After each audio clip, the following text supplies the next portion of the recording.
Thanks, everybody. Good morning. Welcome to beautiful Colorado on a beautiful Colorado day. All of us who had our convertible tops down yesterday so that we could drive home and get our parkas and mucklucks for tomorrow. We are thrilled that you're here.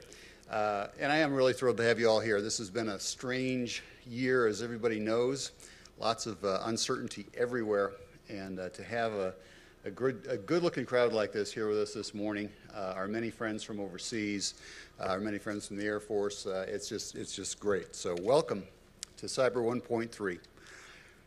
In the past 24 hours, if you've been watching your internet news service, if you have internet news service this morning, the hacker group Anonymous took down some number of Israeli government websites. It's hard to get a grip on exactly how many that was and how much damage was really done. The Israeli government hacked back. We do know that about 100,000 Israeli websites were at least temporarily taken over. 40,000 Facebook pages were hijacked, 5,000 Twitter accounts were hijacked, and 30,000 bank accounts were hacked. That's last night. As I said, Israel hacked back, and I've gotta love this sense of humor. They got onto the Anonymous website and placed the Israeli national anthem, so that when you went to see Anonymous, you got the Israeli national anthem. So good on them. Also recently, U.S. Bank, J.P. Morgan Chase, Bank of America, were all attacked. Some say by Iran. Last week, Anonymous, our friends, the South Korean version thereof, apparently took down some number of North Korea government websites. And, yeah, I'm not sure you want to be tickling that guy right now, but whatever. 3 weeks ago, there was a wave of attacks in the Czech Republic. These hit banks, media companies, stock exchanges, and I think it's interesting that one of the big growth industries in 2012 was the cyber insurance industry, buying insurance to protect your company against the consequences of a cyber attack. And if that makes you feel better, I should tell you that the insurance companies themselves have been hacked. I shouldn't be laughing, it's not funny. But Nationwide Insurance, for example, just last November, lost 30,000 people's personal information and IDs. And I think this is all just the tip of the iceberg, and I think we know that. There are thousands and thousands of attempts every day just on Pentagon computers. And I think a lot of us in the room, a lot of you in the room may have better visibility into that, but I think most of us, most Americans, will probably never really know the extent to which this has become a critical issue for us. The cyber event was started 4 years ago out of a conversation that I had with General Bob Kaler when he was here at Air Force Space Command, and the command was taking on its new cyber missions. We've had an interesting and different kind of a cyber event every year. This one promises to be very enlightening. We've got some tremendous speakers from around the world on this issue for you today, and it's my pleasure and honor to introduce your first speaker and our guest.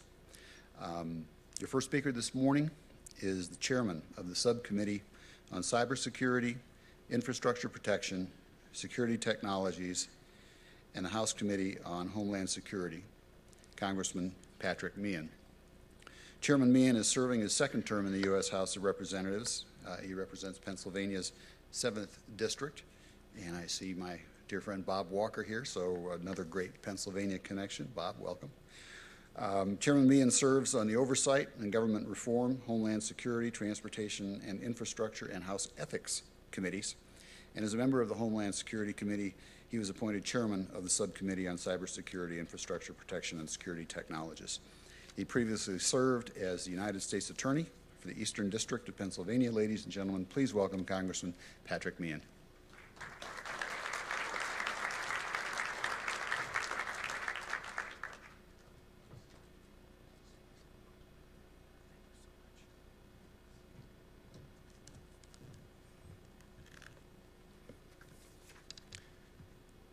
Well, good morning, and Elliot, thank you for the kind introduction and the welcome to be here at the Broadmoor. To be back here at the Broadmoor. This is a place that has sort of a special significance for me.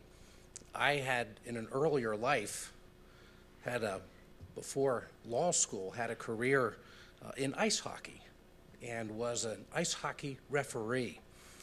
And at one point in time, it seems like yesterday, but the truth of the matter is it was 33 years ago, and I had been invited to be an official at a tournament that was taking place here in Colorado Springs. We were living out at the air base with all of the players. There were some 90 elite players from around the country that were selected to participate in this tournament, but all of the games in the tournament, they were broken into regional teams, were done right here at the Broadmoor. At the conclusion of that, they broke those 90 down into 25 players that were selected. The guy that was doing the selection was Herb Brooks. The tournament was the Olympic trials, and that was the team that went on to perform the miracle on ice and come back and beat the Russians and win the gold medal. Obviously a time in which nobody expected or anticipated, in an era in which there was a tremendous amount of tension, and a bunch of amateur athletes gave America a tremendous sense of pride. So it's the very first time I've been back since then. I think I also spent a night at the Golden Bee, but I kind of don't remember that quite as well. But let me just say thank you for the chance to have time to spend with you on this vitally and critically important issue. As Elliot had said, I'm honored to have been selected to chair the Homeland Security Committee's Cybersecurity, Infrastructure Protection, and Security Technologies Subcommittee, and all of those mean something. But in this role, I've been working with my colleagues on both sides of the aisle, looking very closely at the current threats to our critical infrastructure. And I have to tell you, it's a sobering task. As the people in this room well know, cyber threats are constantly plaguing both the private sector and our government networks. From individual hackers to criminal rings to nation states to terrorists. America's adversaries aim to disrupt, or worse yet, to destroy our information infrastructure. It's an issue that has soared to the forefront of national security matters. And America's top leaders in defense and homeland security have recognized the immediate need for adequate threat mitigation and defense mechanisms. There's no question about it. This is the fifth dimension of warfare. Elliot did a great job of putting it in context, but I was a former prosecutor, and we used to say, use the words of those who can be the witnesses to really get a flavor for, something that's going on. Just listen to the words of those who are in the front lines on this. FBI Director Robert Mueller anticipates that the cyber threat will succeed terrorism as the greatest threat to our country. NSA Director General Keith Alexander said the loss of intellectual property through cyber espionage is the greatest transfer of wealth in history. Just last week, former Secretary of Defense Leon Panetta, who earlier warned of a cyber Pearl Harbor, and I know there's a group that's going to talk about it, said that cyber attacks could soon shift from espionage to destruction. The director of the National Intelligence Center, General James Clapper, has said that potentially disruptive and even lethal technology continues to become easier to access, and that we foresee a cyber environment in which emerging technologies are developed and implemented before security responses can even be put into place. 2 weeks ago, Cyberbunker, it's a spamming service, launched the largest internet cyber attack in history. A hacking group linked to Iran continues to launch denial of service attacks against major financial firms. And I was up in New York. I visited with all of the banks, talking to the chief security officers. 1 billion hits a day at some of the banking institutions. 1 billion a day. The Chinese are continuing to target U.S. industries and everything else. North Korea appears willing and able to launch major cyber attacks. The Office of National Counterintelligence calls Russia a leading actor in the internet theft of U.S. economic secrets. As a prosecutor, we used to say there were times where the case told itself. You simply laid out the facts. Well, ladies and gentlemen of the jury, this is one of those times where I believe we are no longer approaching an environment where emerging technologies will outpace security methods. I believe we're already there. The problem stems from the simultaneous rapid juxtaposition of accessibility of information and intelligence and the insecurity of the networks that contain them. Indeed, security breaches are a new normalcy. Everyone here represents an organization that either directly or indirectly services our nation's critical infrastructure. Those sectors so vital to our economic and national security that destruction or disruption would collectively shut down our country's ability to conduct business. The Department of Homeland Security has identified 16 critical infrastructure sectors, and these run from chemical and nuclear facilities to the power grids, to the financial services sector, critical manufacturing, our SCADA systems, transportation modes, information technology. There's not one aspect of American business and commerce that's not heavily impacted, if not necessarily reliant on all of these, and the interconnectedness of this system, not just here in the United States, but the fact that it's accessible from anywhere in the world certainly is a game changer. And while the Department of Homeland Security has developed something called the National Infrastructure Protection Plan to institute a framework for each of those 16 sectors to promote information sharing, to provide resources, and to conduct a breach exercise, the truth of the matter is the success of putting these plans into actions has dramatically varied. I was just going through just the other day, the GAO came out with a report, and the entirety of the report is significant, but just one line, 19 of 24 federal agencies reported that information security control deficiencies were either material weaknesses or significant deficiencies. And those of you who are here, and so many representing the military, who really represent some of the best that we have in terms of being on the forefront with all the work that went into Dot Mill and others ahead of some of the others. Just this month, a report came out from the Defense Science Board, and what they had done was monitor the war games that were taking place, red team, blue team, looking at the potential of a cyber threat. What they found was that the red team attackers in simulated exercises were able to significantly disrupt the blue team's military operations. The report noted that an effective cyber warfare response would require hundreds of simultaneous synchronized offensive and defensive operations. But what they found was that there was no evidence of modeling being undertaken to better understand cyber war. In other words, the best of the best. If we get into something like this, we're going to see a fog that we wouldn't really have anticipated. And nobody believes that the Chinese, the Iranians, and the Koreans are simply in our infrastructure systems to look for what they can steal. We're dealing in an environment that's constantly changing. New technologies are constantly being implemented. Threats are becoming more sophisticated. Business practices are changing by the day.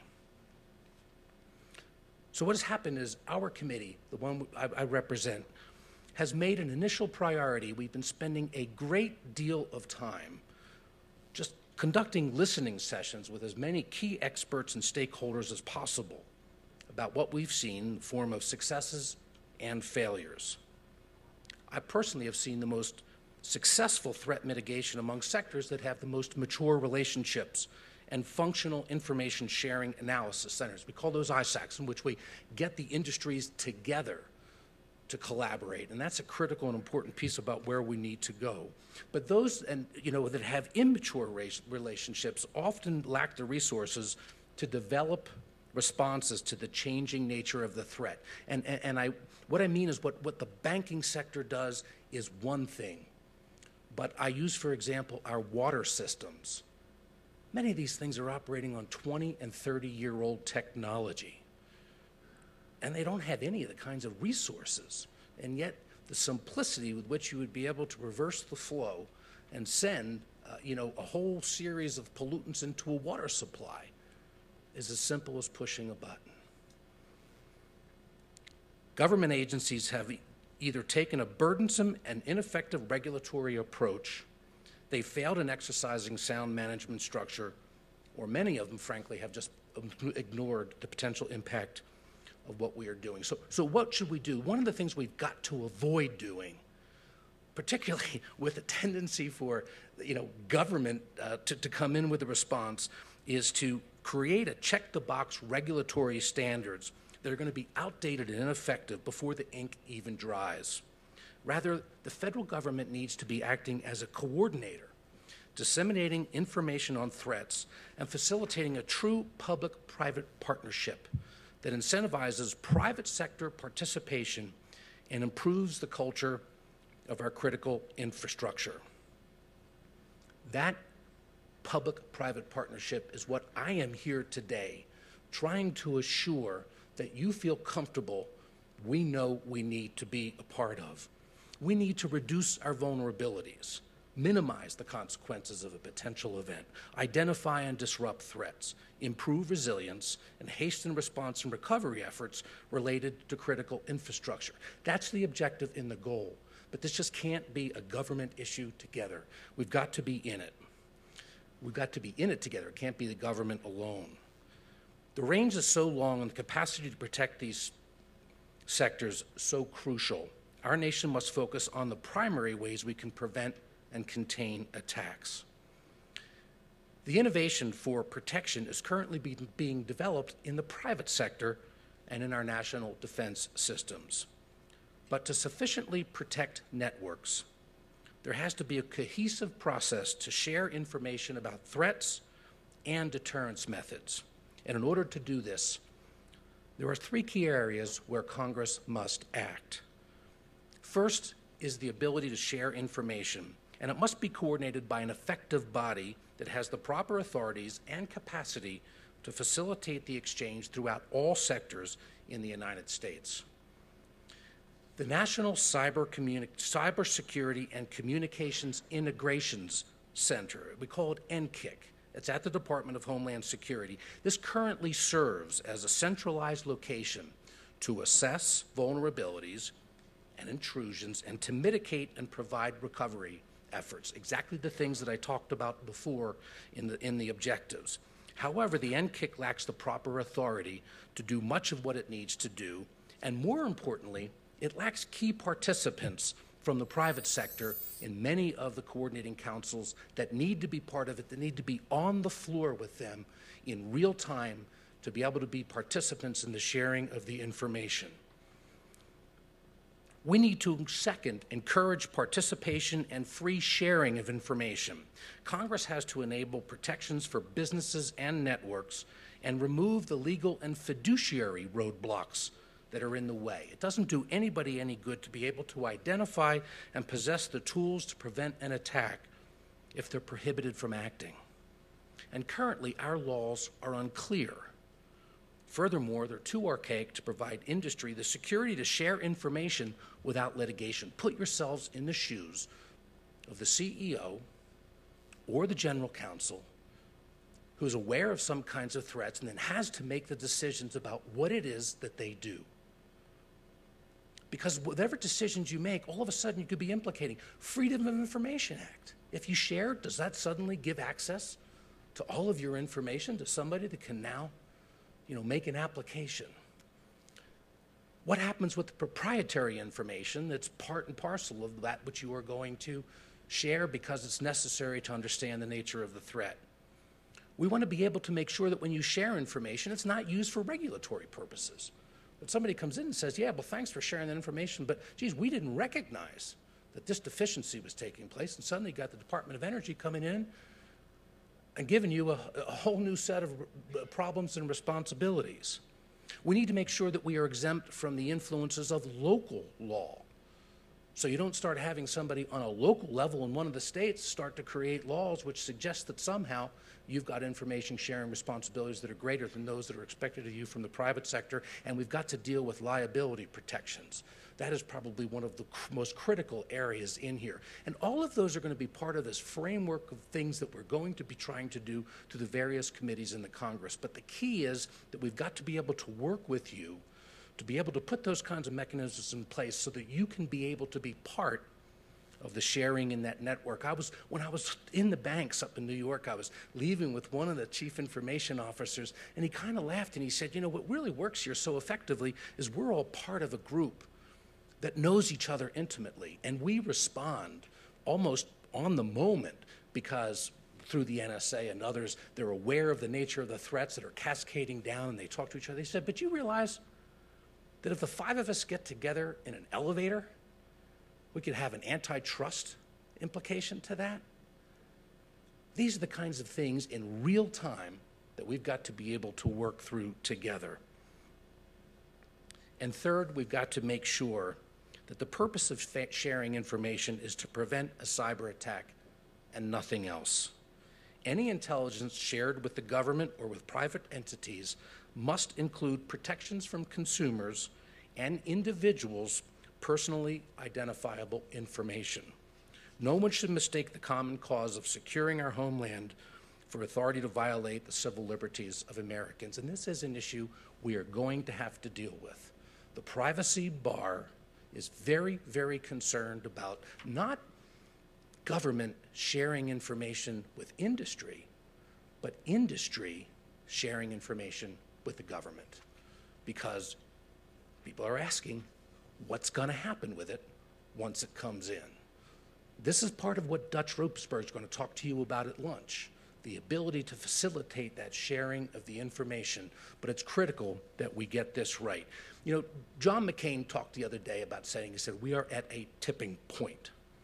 And we've got to collaborate in the truest public and private partnership. First, 90% of the internet's in private hands. And that's one of the things that this is no longer capable of just a government solution. Another factor we talk about is the 80-15-5 dynamic. 80% of what we are doing out there, when you talked about the Israeli, I had follow-up with some of the folks, and the Israelis kind of, I think they're being accurate when they said anonymous gets the headlines, but for all of their purported belief that they're sophisticated, they're relatively simplistic in the way that they operate. And it's a little bit like a gnat on a windshield. It can be a problem, but so much of what we can do, 80%, can be corrected with simple cyber hygiene, something that we as a nation are going to have to embrace and do a tremendously better job at participating. 15% is more sophisticated, and maybe I undersold the work of a group like Anonymous. I would put them in there, that other 15%, where you really need to collaborate and work together, because the information sharing that takes place enables somebody from one industry to understand who may be next, anticipating, and then therefore being able to put up the defenses. That last 5% is really the state-sponsored threat. And as a friend and colleague said as we were talking about this issue yesterday, this is the time when they're inside the wire. This is where we need the ability for everyone to work effectively together. So through the Council of Stakeholders and the folks in this room today, as well as those who are focused on protecting individual privacy, our committee is working on legislation to bolster existing structures and improve the capabilities of the Department of Homeland Security. The framework for our legislation is based on the idea that a domestic civilian agency must leave cyber protection methods for the United States homeland. We're not looking at either emulating the committee's approach from last year, where there was a little bit of blowback because of the failure to spend time reaching out and talking to people on the very issues that I identified earlier, which are challenges and problems for industry to be able to participate. So we're trying to work closely and collaborate to get this right in the first place. And the other part we're making sure is we're staying away from the jurisdictional battles within the Congress itself. We were trying to work very, very deliberately to assure that where committees have legislation, we stay within the lines, but the comprehensive nature of what each committee will do will lead to a position in which we will be better strengthened to deal with this threat. We're focusing on leveraging existing successes, breaking down legal barriers to information sharing, and getting all sectors to the floor of the NCEC. This will be a deliberate and transparent approach. Within the next month, we're going to be circulating draft legislation, and if anybody is interested in seeing that legislation, just contacting my office in Washington, which you can get on the internet, we'd be happy to share that with you. We're aiming on getting this right, so there'll be sufficient time for stakeholders to submit comments. And likewise, the bill's going to go through regular order, not be rushed through in some capacity on the floor. I've been meeting with House leadership, the minority members of the committee, officials with Department of Homeland Security, even key senators from both sides of the aisle, and I think we can make this a bipartisan approach. But I believe most importantly, it is your help that is going to be the key to making this done, and we can get a bill to get to the President's desk that will unite our nation against those who wish to do us harm and establish the United States as the global leader in cybersecurity technology.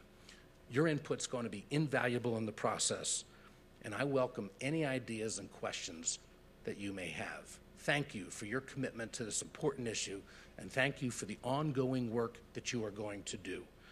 I didn't even speak about a couple of areas in which there's a great deal more. One among them being the idea of, as was talked about, offensive defense, in which we start to proactively respond to events. There are a great deal of other issues to be focused on, but I think what we got to do is make sure we don't bite off too much, to stay focused on what we can do to create this cyber capacity to respond to the challenges of the day. Thank you for having me, and thank you for allowing me to be part of what needs to be an ongoing dialogue, because this threat is going to continue to change well into the future. Thank you.